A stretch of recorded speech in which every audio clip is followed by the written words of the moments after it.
আজকে যে বাড়ির চাষের চাল হয় ওই চালের ভাত করব।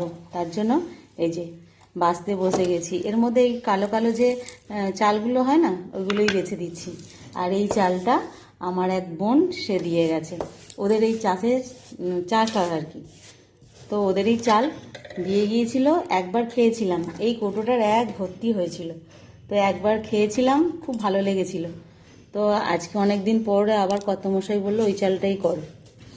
এটা আর কি সন্ধ্যের সময় বেছে রাখলে ভালো হতো, কিন্তু আজকেই বেছে আর করব। আর এই কটা রয়েছে, এটা আর একদিন হয়ে যাবে। তার জন্য সকাল সকাল এই কাজটা করতে বসে পড়েছি। এই চালের ভাত খেতে খুব ভালো লাগে, কিন্তু যারা চাষের চালের ভাত খায় তারা জানে। মাঝে মধ্যে এই চাল খেতে বেশ ভালোও লাগে, সব সময় তো পাওয়া যায় না।